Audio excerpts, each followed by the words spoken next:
नमस्कार दोस्तों। जैसा कि हम लोग बोले थे पिछले क्लास में, पिछले वीडियो में हम बोले भी थे कि सीटेट का प्रीवियस ईयर क्वेश्चन को हम लोग हल करेंगे। और अब समय भी आ चुका है। इधर देखिए बीपीएससी ने अपना नोटिस दे दिया है कि बहुत जल्द एग्ज़ाम होने वाला है, लेकिन दिखने से दूर दूर तक ऐसा हमें आभास नहीं होता है इतना जल्दी एग्ज़ाम ले लेगा। क्योंकि बोला गया था कि इस वीक में जितना डेट बोला गया था उससे दुगना होने को है, अभी तक नोटिफिकेशन नहीं आया है। खैर फिर भी हम लोग पॉजिटिव वे में चलकर देखेंगे उस चीज़ों को। तो खैर आज तो हम लोग पॉइंट देखेंगे सीटेट में प्रीवियस ईयर जितने भी सीटेट में लेटेस्ट क्वेश्चन मैथ में पूछा है उस क्वेश्चन को हल करेंगे। देखिए अब इसमें जो भी लोग पिछले बार जो भी डीएलएड बीएड फाइनल किए हुए हैं और पिछले बार किसी कारणवश सीटेट से चूक गए हैं, खासकर पेपर 1 to 5 में, पेपर 1 में या पेपर 2 में अगर धोखा से चूक गए हैं तो इस बार एकदम जी जान लगा दीजिए।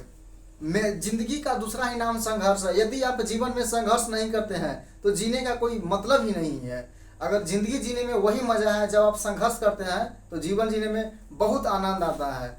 और यदि आप संघर्ष करके संघर्ष करिएगा तो बहुत मजा आएगा। और मेहनत आप ही को करना है। अगर मेहनत नहीं करेंगे कोई भी टीचर पास नहीं कराएंगे। सीटेट सिलेक्शन करवाता है, रिजेक्शन नहीं। इसमें पास मार्क है, इसमें कट ऑफ को पास कर, जितने भी कट ऑफ है कट ऑफ को आप पास मार्क कर जाइए, उसके बाद आपको पास होना निश्चित है। इसमें निगेटिव मार्किंग तो इसमें है ही नहीं सीटेट में।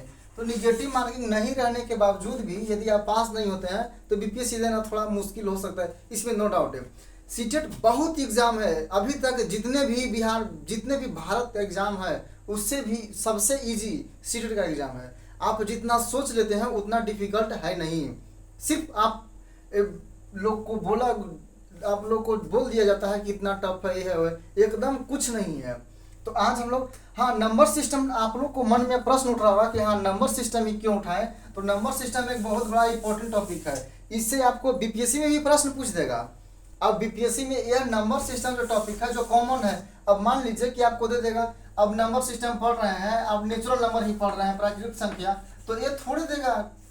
अगर आप प्राकृतिक संख्या पढ़ रहे हैं तो प्राकृतिक संख्या में ऐसे थोड़ी दे देगा कि प्राकृतिक संख्या किसे कहते हैं और कौन सी संख्या प्राकृतिक संख्या है। अगर देखिए बीपीएससी एग्जाम लेगी, समझ स्तर का प्रश्न पूछेगी, इसमें डिफिकल्ट प्रश्न नहीं देगा, आपके ज्ञान को, बुद्धि को चेक करेगा। जो कि बीपीएससी सचिव द्वारा यह बोला गया है कि पेडागोजी पढ़ने से बच्चा जानता है, तो पेडागोजी जानता है, ये सभी जानता है, लेकिन उनका क्या है नहीं है उससे थोड़ा हम लोग मतलब नहीं। क्वेश्चन पूछने का पैटर्न क्या रहेगा, मान लीजिए देगा कि प्राकृतिक संख्या में एक जोड़ने पर प्राप्त होती है, ऑप्शन ए दे देगा परवर्ती संख्या, ऑप्शन बी दे देगा ऑप्शन ए दे देगा परवर्ती, ऑप्शन दे देगा पूर्ववर्ती, ऑप्शन सी दे देगा सम संख्या, ऑप्शन डी दे देगा विषम संख्या,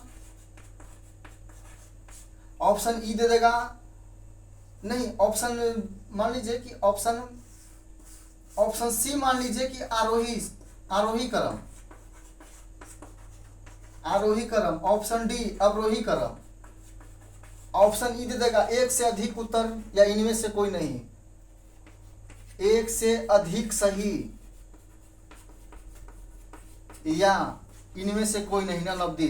तो अगर आप इसमें जब तक कि पढ़े हुए नहीं रहेंगे कि प्राकृतिक संख्या में एक जोड़ने पर क्या प्राप्त होगा, आप तो डायरेक्ट मान जाएगा कि आरोही क्रम होगा, आरोही क्रम। तो आरोही क्रम जैसे लगाइएगा ये आपका प्रश्न गलत हो जाएगा, क्योंकि प्राकृतिक संख्या में एक जब जोड़ते हैं तो प्रवर्ती संख्या बाद की संख्या प्राप्त होती है, ऑप्शन ई सही होगा।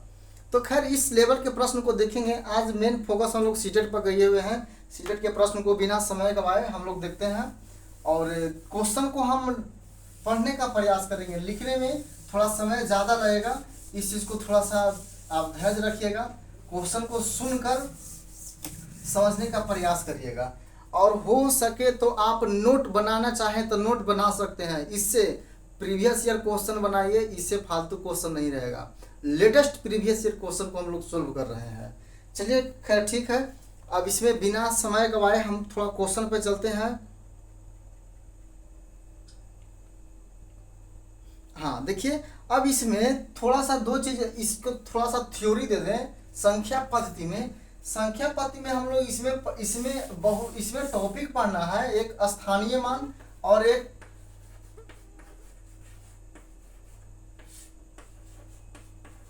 स्थानीय मान और दूसरा पढ़ना है जातीय मान या अंकीय मान। जातीय मान या अंकीय मान,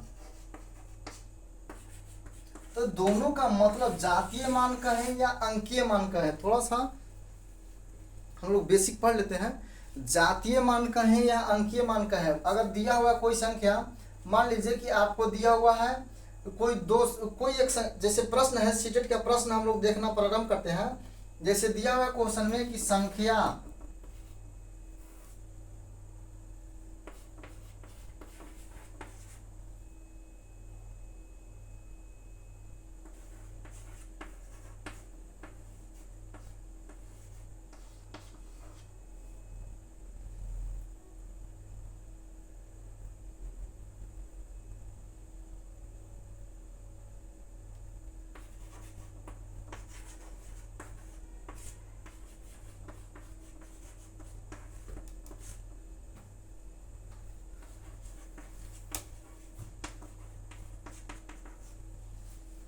आपसे यदि प्रश्न पूछे, प्रश्न दिया हुआ है, देखिए यह 2021 का प्रश्न है, हम लोग प्रश्न 2021 से उठाएंगे। 2021 का प्रश्न है, प्रश्न पढ़कर पूरा सुना देते हैं। संख्या 4782 और 32170 में 7 अंकित मूल्यों के बीच का अंतर क्या है? 7 अंकित मूल्यों के बीच का अंतर कहता है, दो संख्या दे दिया गया है, संख्या ए दिया हुआ है, संख्या बी दिया हुआ है, और दोनों संख्या में सात अंकित मूल्यों के बीच का अंतर क्या होगा? तो कोई भी संख्या अंकित मूल्य के बीच का जो अंतर, दोनों सेम ना है जी, तो इसका अंकित मूल्य 7 होगा, क्योंकि फेस वैल्यू जो पूछे वही आंसर होगा। तो इसमें 7 का फेस वैल्यू 7 होगा और इसमें 7 का फेस वैल्यू 7 होगा। अब इसका अंतर होगा तो आंसर होगा 0। ऑप्शन में 2-3 ऑप्शन दिया हुआ है, लेकिन ऑप्शन में यह होगा 0। इस चीज़ों को हम लोग ध्यान देंगे और इसी तरह से हम लोग थोड़ा आगे बनाने का प्रयास करते हैं जल्दी में।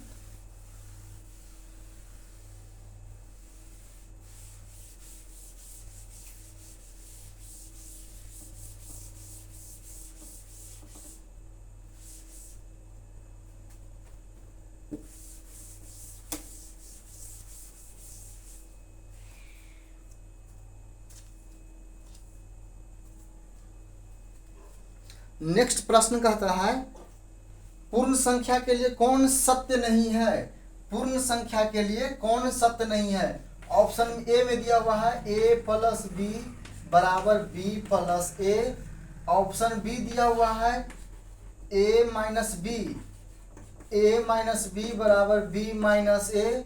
ऑप्शन सी दिए हुए है a मल्टीप्लाई b बराबर b multiply a। Option D दिए हुए है a plus B plus C बराबर a plus B plus C. अब देखिए, अब यह जो दिया हुआ प्रश्न है इसमें कौन सही नहीं है, यानी कि सही नहीं है, गलत को चुनना है, सही नहीं है। अब इसमें कौन सही नहीं है चुनना है। मान लीजिए ए बी सी 3 संख्या है। मान लीजिए कि a बराबर 1 है, b बराबर 2 है और c बराबर 3 है। अब इसको चेक करते हैं, 1 प्लस 2 a प्लस b, तो a प्लस b को हम 1 प्लस 2 बराबर अब b प्लस a 2 प्लस 1 अगर लिखें तो क्या कोई इसमें अंतर है? एकदम नहीं, जो a लेटेस बराबर r एच होगा।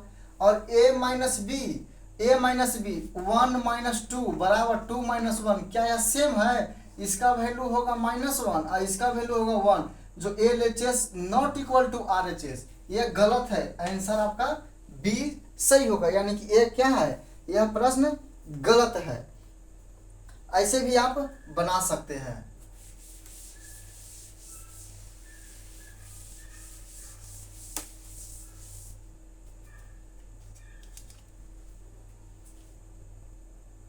चलिए नेक्स्ट प्रश्न कहता है, किसी संख्या को 6 से विभाजित करने के लिए कहा गया। प्रश्न नंबर 3। अगला प्रश्न को हम लोग सोल्व करेंगे, हल करेंगे। किसी संख्या को, मान लीजिए यह संख्या है, संख्या को 6 से विभाजित करने के लिए कहा गया, यानी 6 से इसको डिवाइड करेंगे। 6 से विभाजित करने के लिए कहा गया तो रानी, एक रानी है, रानी ने उसे 9 से विभाजित किया।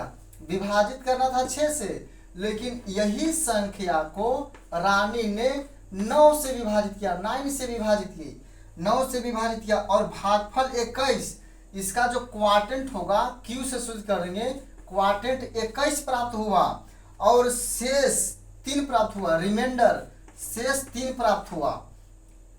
और अपनी गलती का एहसास होने पर उसने संख्या को 6 से विभाजित किया, तो भागफल और शेषफल क्या मिलेगा।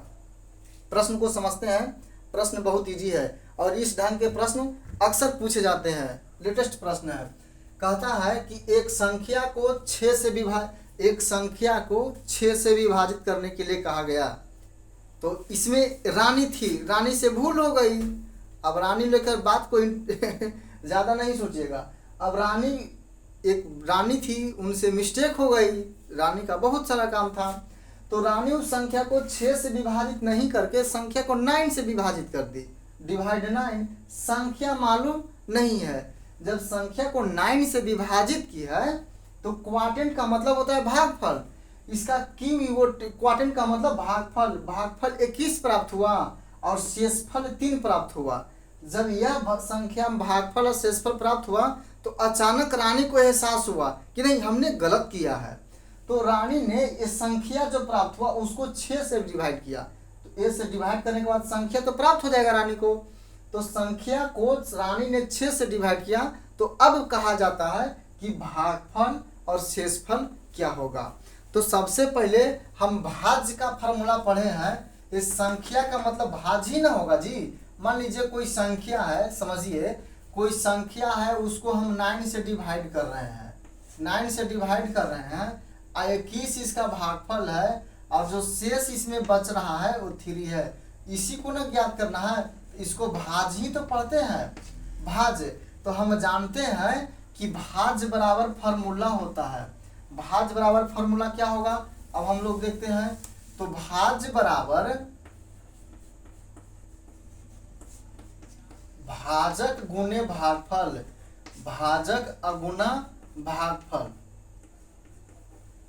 प्लस शेष रिमाइंडर, यानी डिविडेंड बराबर divisor multiply quotient plus remainder. अब इसको हम लोग देखते हैं। भाज्य बराबर भाजक कितना है, 9 से डिवाइड कर रहा है जी, तो 9 भाजक 9 हो जाएगा।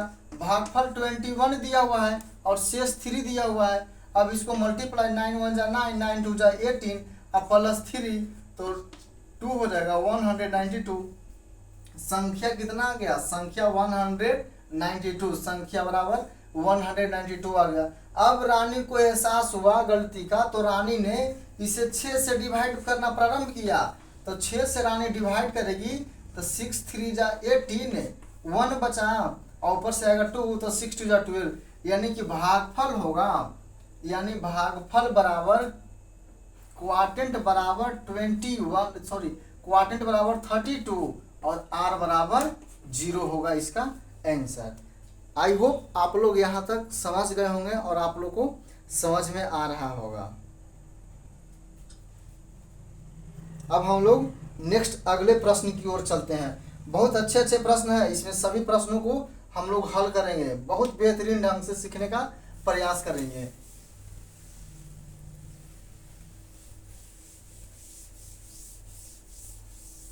ये सभी प्रश्न 2021 का हम लोग हल कर रहे हैं। प्रीवियस ईयर जितने भी प्रश्न हैं 2021 से आगे हम लोग पढ़ेंगे, इससे पीछे अभी बैक प्लस में नहीं जाएंगे। अब ध्यान दीजिएगा, प्रश्न है कि किसी संख्या को एक, देखिए शेषफल याद करना है तो बहुत इजी है। अब देखिए नेक्स्ट प्रश्न कहता है, प्रश्न नंबर 4 ना होगा जी, प्रश्न नंबर 4। प्रश्न कहता है 7 8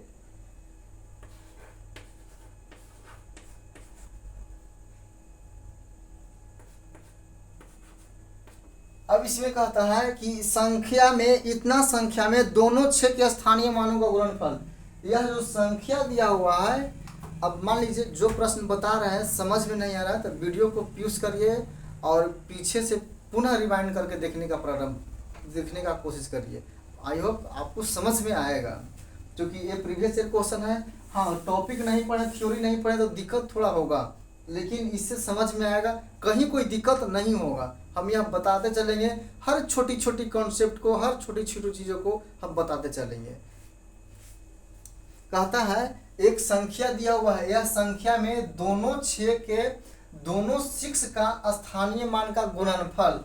तो स्थानीय मान, यहाँ इसका स्थानीय मान कितना होगा, 6 के बाद जितना अंक उतना 0 बैठाते हैं, और इसका स्थानीय मान कितना होगा, इसका स्थानीय मान 6 होगा, और 1 2 3 0 बैठा देंगे। अब इसको मल्टीप्लाई करेंगे तो 6 या क्या होगा 36, और 1 2 3 4, तो 4 0 बैठा देंगे, इसका आंसर हो जाएगा। आई होप आप लोग यहाँ तक समझ गए होंगे। अब देखिए एक प्रश्न, बहुत ये प्रश्न को 2022 में भी जो दिसंबर से जनवरी तक एग्जाम हुआ, इसमें इतना इस प्रश्न को घुमाया, इतना प्रश्न को चलाया कि मत कहिए। प्रश्न नंबर 5, अगले प्रश्न को हम लोग बढ़ते हैं। प्रश्न नंबर 5 कहता है कि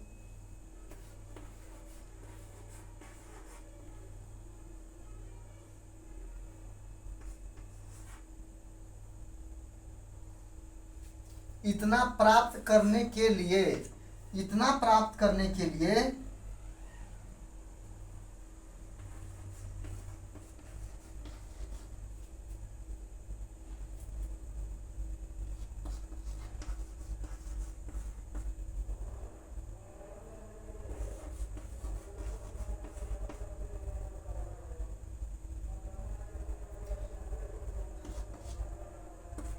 कहता है इतना प्राप्त करने के लिए इतना के योग में से कितना घटाएं। देखिए प्रश्न इस तरह से प्रश्न देगा प्रश्न कि 19,000 यानी 19,995 19,995 प्राप्त करने के लिए संख्या इतना इतना और इतना के योगफल में से कितना घटाए कि संख्या इतना प्राप्त हो। संख्या इतना इतना और इतना के योगफल में से कितना घटाए कि इतना प्राप्त हो। तो सोचिए बहुत इजी प्रश्न है, और इस प्रश्न को इतना बार घुमाया है, इतना बार कि आप सोच भी नहीं सकते हैं। तो संख्या के योगफल को, पहले संख्या को हम लोग जोड़ देंगे। 5 + 5 10 + 9 क्या होगा 19 होगा, कैरी बचा 1, तो 9 + 9 18 + 9 27 + 1 28, कैरी क्या बचा 2 बचा। अब देखिए 9 + 9 18, अब 18 + 5 23, 23 + 2 25, कैरी 2 बचेगा। अब देखिए 9 + 5 14, अब 14 + 9 23, 23 + 2 25, और इतना ना आया, यानी इससे यह ज़्यादा ना है जी। अब इस ज़्यादा में से इसको हम माइनस करेंगे। अगर इतना माइनस करते हैं तो 4 होगा, यहाँ ये कैरी नहीं घटेगा, तो 18 में से 9 जाएगा तो 9 होगा, 4 तो 14 में से 9 जाएगा तो 5 होगा, 14 में से 9 जाएगा 5, यानी 5594। अगर इतना इस संख्या के योग में से इतना माइनस करेंगे तो इतना प्राप्त हो जाएगा। ये आपके ऑप्शन से भी पता चलेंगे, लेकिन ऑप्शन नहीं, आपको खुद वहाँ पे प्रश्न को पूरा बनाना होगा, तब आपसे प्रश्न बनेगा, अन्यथा गलत होने का संभावना ज़्यादा रहेगा। अब देखिए प्रश्न नंबर हम लोग 6 चलते हैं। जो इजी प्रश्न रहेगा उसको थोड़ा सा हम लोग नेक्स्ट बढ़ जाएंगे। देखिए नेक्स्ट कहता है कौन सा कथन सत्य है, कौन सा कथन सत्य कथन है।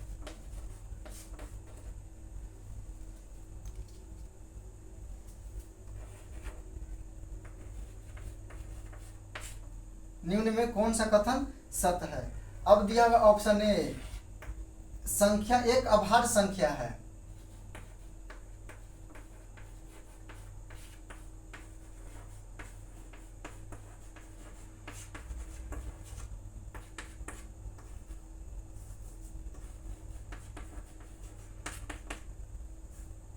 संख्या एक भाज्य है। ऑप्शन सी दोनों है।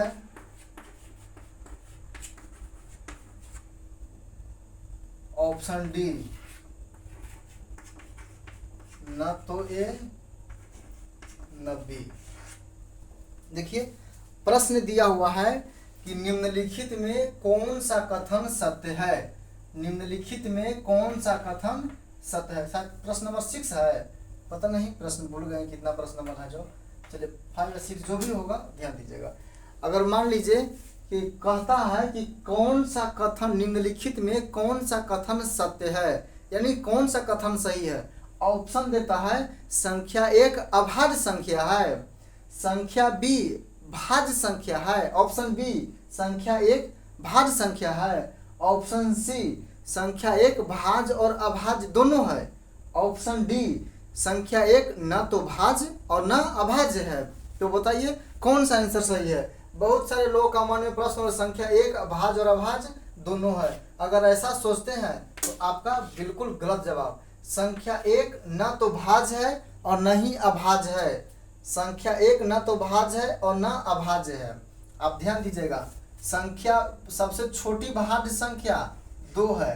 भाज्य संख्या का गुणनखंड 2 होता है और अभाज्य संख्या का गुणनखंड 2 से अधिक होता है। अगर इसी में लेवल का प्रश्न दे तो बोलेगा एक संख्या दिया कुछ, एक संख्या भाज्य संख्या है, संख्या एक भाज्य दिए हुए संख्या एक भाज्य संख्या है जिसका गुणनखंड होगा, ऑप्शन ए दे देगा 2, ऑप्शन बी दे देगा 2 से अधिक, ऑप्शन सी देगा 1, ऑप्शन डी दे देगा NT।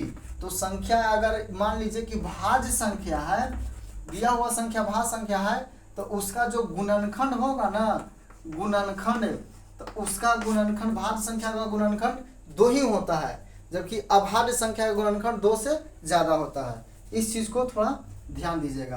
अब हम लोग बढ़ेंगे नेक्स्ट प्रश्न की ओर।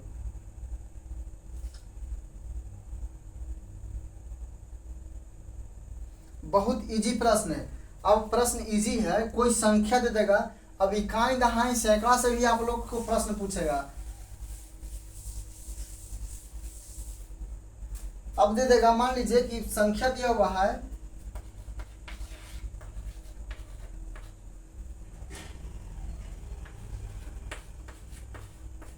इसमें कितने सैकड़े हैं,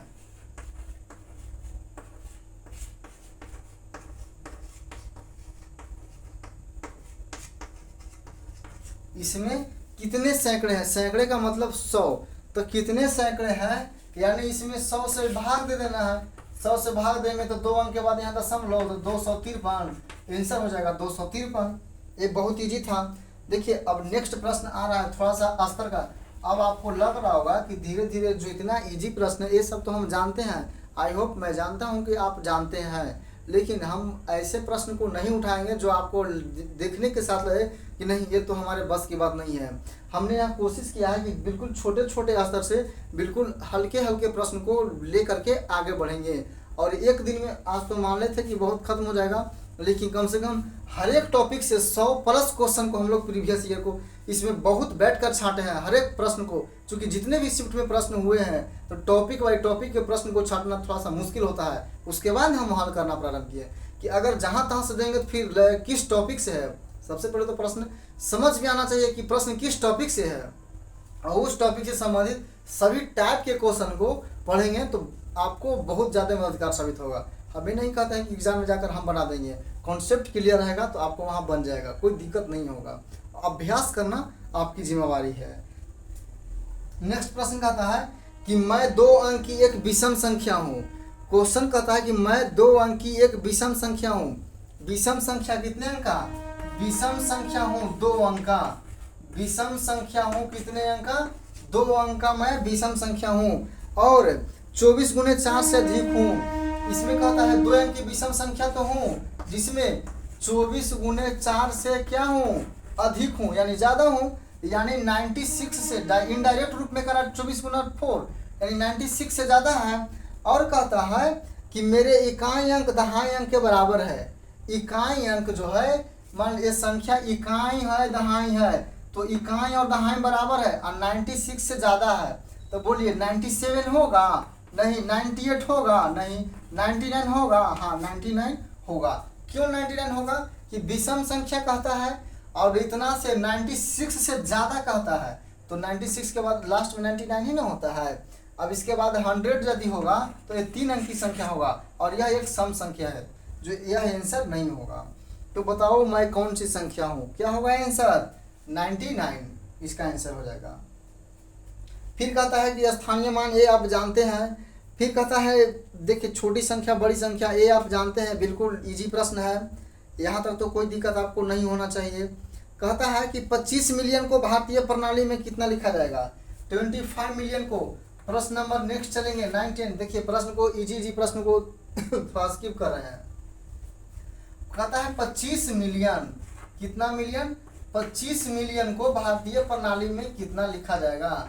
25 मिलियन को भारतीय प्रणाली में लिखा जाएगा। दिया हुआ 25 करोड़ 25 लाख, 2 करोड़ 50 लाख और 2,50,000। अब जानते हैं कि 1 मिलियन बराबर जो होता है, 1 मिलियन बराबर होता है 10 लाख है। अब 10 लाख इसमें 10 से गुना करेंगे तो कितना होगा, 250 लाख हो जाएगा। इतना लाख यानी कि 2 करोड़ 50 लाख आंसर होगा, इतना करोड़ हो जाएगा, 2 करोड़ 50 लाख। अब आई होप यहाँ तक आप लोग समझ गए होंगे।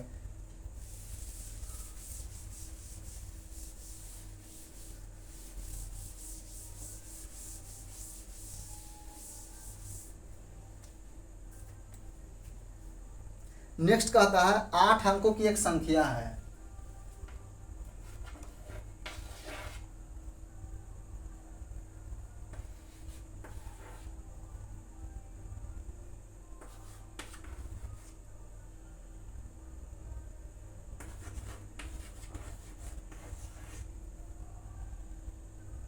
पूर्णतः विभाजित हो जाती है तो एक स्थान पर क्या होगा, 8 अंक की संख्या, 8 अंक की संख्या है, 11 से पूर्णतः विभाजित हो जाती है, 11 से पूर्णतः विभाजित हो जाती है।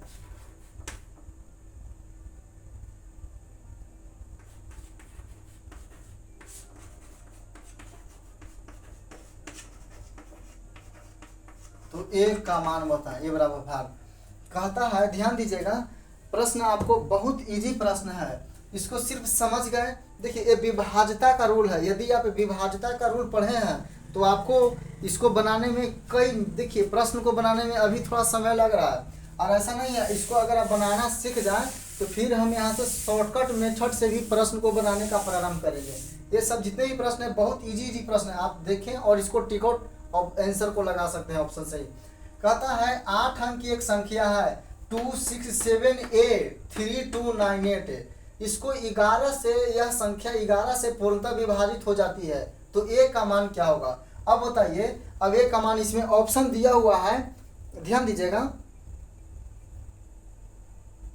ऑप्शन क्या है जी, ऑप्शन दिया हुआ, ऑप्शन ए में दिया हुआ है 7, ऑप्शन बी में दिया हुआ है 3, ऑप्शन सी में दिए हुए हैं 5, ऑप्शन डी में दिए हुए हैं 9, ऑप्शन डी में क्या दिए हुए हैं 9 दिए हुए हैं। अब बताइए कि ऑप्शन ए में 7, बी में 3, अब सी में 5 और डी में 9, क्या सभी प्रश्न को यदि चेक करके बनाएंगे तब तो काफ़ी समय, तब तो काफ़ी समय लग जाएगा, एग्जाम हॉल में दिक्कत भी होगा।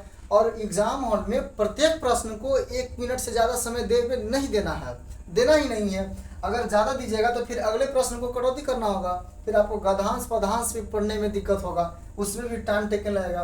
तो विभाज्यता का रूल पढ़े हैं, यदि एकांतर संख्याओं का योग का अंतर, किसी संख्या के एकांतर संख्याओं के योग का अंतर या 0 हो या 11 से कटने वाला हो तो वह संख्या 11 से कटेगा। ये आप विभाज्यता का रूल पढ़े हैं। मान लीजिए कि यह संख्या है 2 है, 6 है, 7 है, ए है, 3 है, 2 है, 9 है और 8 है, यही तो संख्या है। अब एकांतर संख्या यानी एक अंक छोड़कर तो 2, इसको और इसको, यानी कि ध्यान दीजिएगा 2 + 6 + 9 और +3 और +9, इतना के योगफल माइनस इतना। अब देखिए 6 प्लस ए प्लस 3 प्लस 8 है, तो 6 प्लस ए प्लस 2 प्लस 8 है। अब इसको हम 11 से डिवाइड करेंगे 11 से, तो 6 प्लस 2 8, 8 प्लस 9 17, 17 प्लस 3 20 और 20 प्लस 9 29 होगा। इसको होगा 29 और माइनस है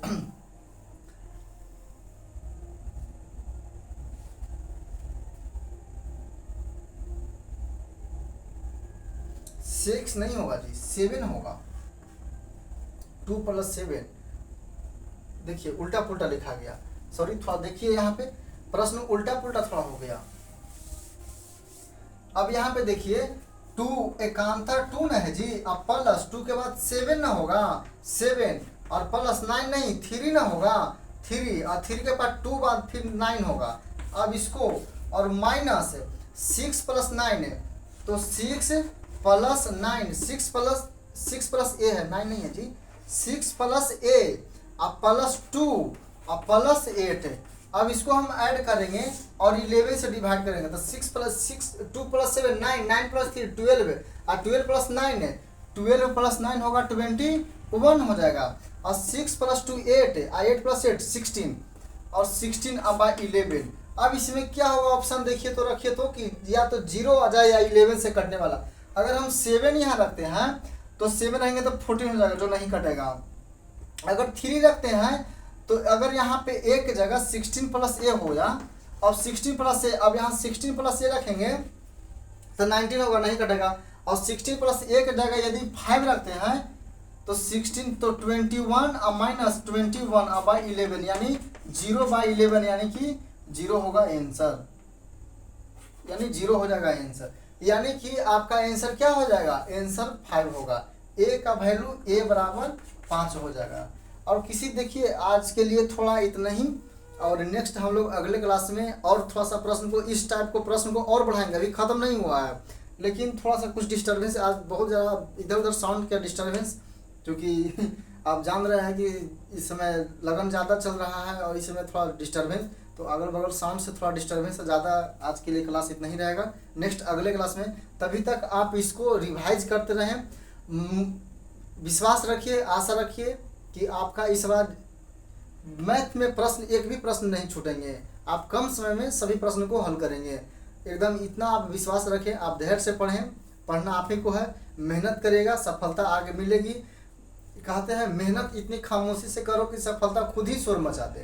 एकदम इस बार जी जान से लग जाए कि नहीं, कि एकदम 100% इस बार पास होना ही होना है। अगर आप मैथ में साथ साथ सिर्फ चलते रहें, मैथ में बहुत आगे आप जाइएगा, नो डाउट। इसमें कहीं कोई संभावना है ही नहीं। यदि आप नहीं पढ़ेंगे, यदि आप क्वेश्चन को हल नहीं करेंगे, प्रैक्टिस नहीं करेंगे, तो आपको कौन पढ़ाएगा। और खासकर गर्ल्स लोग जितने भी हैं, आपको जिनको लगता है कि मैथ से डर लगता है, वो तो आप हमारे वीडियो को देखें, या जिनको भी थोड़ा सा भी दिक्कत हो वीडियो को रिवाइंड करके देखें। दिक्कत होता है कमेंट करें, यदि वीडियो अच्छा लगता है तो लाइक शेयर और सब्सक्राइब करें। और यह वीडियो को उन भाइयों बहनों तक पहुंचाइए जिनको इन्हें सख्त ज़रूरत है, आवश्यकता है। हो सकता है उनके लिए आप भगवान रूपी आप मदद करने वाले हो जाए, उन तक यह वीडियो पहुंच जाए तो। और इसी टाइप का प्रश्न आप प्रीवियस से उठा कर देख लीजिए। आप बहुत सारे बुक में देखिएगा कि इतना बुक का कॉस्टली फीस है और टॉपिक बाय टॉपिक कहीं नहीं दिया हुआ है। इधर ये इसका सोल्यूशन क्या है, उसका आंसर क्या है, कहीं क्वेश्चन ऑप्शन गलत दे दिया है, और उसमें ये सब इरर चीज़ों को छोड़कर, बात को छोड़कर, इसमें सभी प्रश्न आपको विश्वसनीय स्तर से मिलेंगे और कहीं कोई दिक्कत नहीं होगा। एग्जाम होकर देकर आइएगा तो बोले कि हाँ क्या स्थिति रहेगा। इस बार देखिएगा एग्जाम में सभी पैटर्न हमारे मैथ से रहेंगे। हमारे मैथ से ऐसा नहीं कि इसमें हम छाप रहे हैं, प्रीवियस ईयर को ही जितने भी सीटेट का एग्जाम है सीबीएसई कंडक्ट कराती है, और CBSE clear and cut syllabus देती है। अगर यह सिलेबस प्रीवियस ईयर बना लेते हैं, ठीक ठाक आपका हो जाता है, तो आप विश्वास करिए कि बीपीएससी आपके एग्जाम में भी दिक्कत नहीं होगा। मैथ दिक्कत एकदम नहीं होगा, थोड़ा सा भी मैथ दिक्कत नहीं होगा, इतना विश्वास और भरोसा रखिए, मैथ आपको बहुत अच्छा हो जाएगा। चलिए ठीक है, आज के लिए इतना ही। बहुत बहुत धन्यवाद। फिर मिलते हैं नेक्स्ट अगले वीडियो में।